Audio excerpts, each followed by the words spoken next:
आपकी जो अगली जनरेशन है, जो बच्चे हैं, उनके जहन में ऐसा नैरेटिव बिठाया जाए कि वो अपने होने पे कुंठा हो, उनको इंफिनिटी कॉम्प्लेक्स हो, एहसास कमतरी का शिकार हो जाएं और वो हर चीज को इस कुंठा में देखें कि हमारे पास तो कुछ है ही नहीं, हमें तो दुनिया ने सब कुछ दिया, उसके बाद हम जाने। और ये सिलसिला कोई ऐसा नहीं है कि अभी शुरू हो गया हो। बहुत पहले, अब 1835 उस वक्त के उस अंग्रेज की पार्लियामेंट की वो स्पीच अवेलेबल है मार्केट में, आप उसको पढ़ लें। उसने ग्रेट ब्रिटेन की पार्लियामेंट में स्पीच दी कि अगर भारत पे लंबे समय तक राज करना है तो आपको भारत के उस ताने बाने को, जिससे समाज जुड़ा हुआ है, जिसमें समग्रता में न कोई बनिया है, न ठाकुर है, न अगड़ा है, न पिछड़ा है, वो जो संस्था है उसको जब तक आप नहीं तोड़ेंगे, भारत पे लंबे समय तक राज नहीं कर सकते। और ये कहने के बाद उसने कहा कि वो संस्था है, उसे गुरुकुल कहते हैं। और उसके बाद में पहला कॉन्वेंट स्कूल बंगाल में खुला और फौरन यह ऐलान हुआ कि जो इंग्लिश जानता होगा उसको सरकार नौकरी पहले देगी। तो होड़ लग गई लोगों को कॉन्वेंट स्कूल में भेजने की, और आप वहां से टूटना शुरू हुए। और मैकॉले ने क्या किया, और मैकॉले की नाजायज औलादों ने 1947 के बाद क्या किया, आज भी आप धनाढ्य है, पैसा है, रुपया है, वैभव है, सब कुछ है, लेकिन अंदर से कहीं आप अपने आप को एक कमजोर, डरा हुआ, सहमा हुआ, बोलने में डरते हैं, सुनने में डरते हैं, बात कहने में डरते हैं, सच बोलने में डरते हैं। उसके पीछे वो इंफिनिटी कॉम्प्लेक्स बहुत सोच समझ के अंदर आप भरा गया। सरकारें बहुत आई, बहुत चली गई, आपके एजुकेशन में बहुत सारे बदलाव हो गए, लेकिन जो समझदार लोग थे उस वक्त, जिनके निशाने पे प्रधानमंत्री की कुर्सी नहीं थी, गृह मंत्री की कुर्सी नहीं थी, उन्होंने बहुत सोच समझ के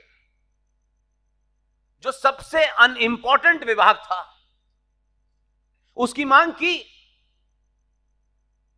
और हमारे फूल वाले चाचा बिजी रहते थे, उनको कोई मतलब नहीं था, उन्होंने कहा ठीक है, दे दो उसको। इसलिए यह आपको पता होना चाहिए, तथा कथित 15 अगस्त 1947 की आजादी के बाद जब सरकार बनी तो एक आदमी 1888 में मक्का में पैदा हुआ, 1906 में भारत आया, बंगाल में रहा, न मदरसे में गया, न स्कूल में गया, न कॉन्वेंट में गया, न गुरुकुल में गया, न सिपारा पढ़ा, न कुरान पढ़ा। उसको इस देश ने 1947 से लेके जब तक उनकी मृत्यु नहीं हुई 1958 तक देश का पहला शिक्षा मंत्री बनाया। और सिलसिला रुका नहीं, अब तक जितनी सरकारें आई उसमें 6 शिक्षा मंत्री मुसलमान बने। और आप पे डबल आरोप है, 6 शिक्षा मंत्री बनने के बाद भी आज भी कहते हैं हम शिक्षा में पीछे हैं। और उन्होंने जो जघन्य अपराध किया वो अपराध रुका नहीं अभी तक। इसलिए आप अपने बच्चों को लाख कुछ भी सिखा दें, जब तक आप अपने घर में उनको सच नहीं बताएंगे तब तक कुछ बड़ी क्रांति होने वाली नहीं है। मेरे इस सफर के मूल में एक ही तथ्य है, ओरिजिनल सोर्स के साथ पूरी शक्ति से बुलंद आवाज में अपनी बात रखो, संचार क्रांति के इस दौर में अगर मेरे मुंह से कोई बात गलत निकलेगी तो मेरे उड़ीसा छोड़ने से पहले मुझे पता चल जाएगी। इसलिए इसकी इजाजत नहीं है कि जो मंच पे आ गया है, खड़ा हो गया है, वो ज्ञानी है, उनके प्रवचन सुनिए, वो चाहे 50 बातें झूठी बोल रहे हैं। बिल्कुल ऐसा मत करिए। इसलिए मैं मानता हूं, क्योंकि आजकल एक बड़ा टॉपिक है देश में,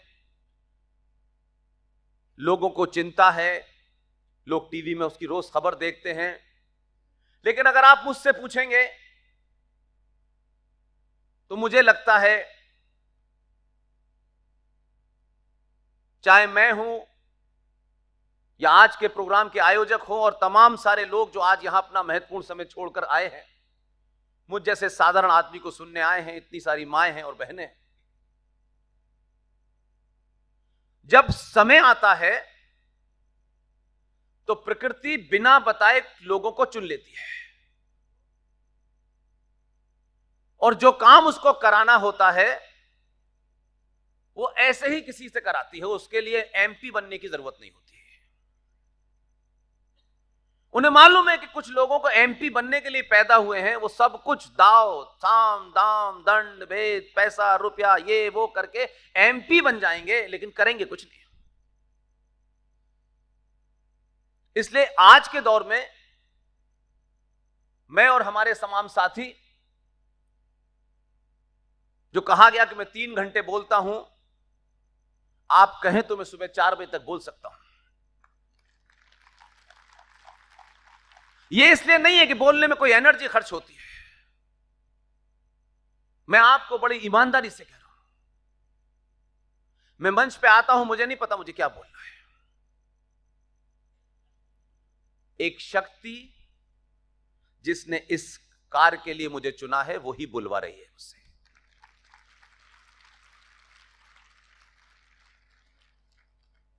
इसलिए आज का जो दौर है, मैं बहुत ही ज्यादा उत्साहित हूं, बहुत ही पॉजिटिव हूं, और जो मेरे सामने तस्वीर नजर आती है वही चाहता हूं कि आप भी देखें। हमने सुभाष को नहीं देखा, सावरकर को नहीं देखा, पटेल को नहीं देखा, हमने उनके किस्से पढ़े, लेकिन आज हमको एक भूमिका दी गई है। उस भूमिका में दुनिया की सबसे बड़ी मूर्ति सरदार पटेल की हमारे दौर में ही लग रही है। जिस सावरकर को कुछ लोगों ने अपने स्वार्थों के लिए गांधी के हत्याकांड से जोड़ा और सावरकर को एक विलियन बना के पेश किया, उसके पीछे की मानसिकता को समझे। जब आपको बड़ा जघन्य अपराध करना होता है तो उस अपराध को छुपाने के लिए कुछ बेगुनाह लोगों को आगे कर दिया जाता है ताकि इतिहास ये समझे कि यही हैं, ताकि उनके ऊपर कभी पर्दा ना पड़े। मुझे खुशी है कि हम उस दौर में आए हैं कि जितने भी पर्दे पड़े हुए हैं, एक एक पर्दा जब तक उतरेगा नहीं तब तक मन से बोलना बंद नहीं होगा।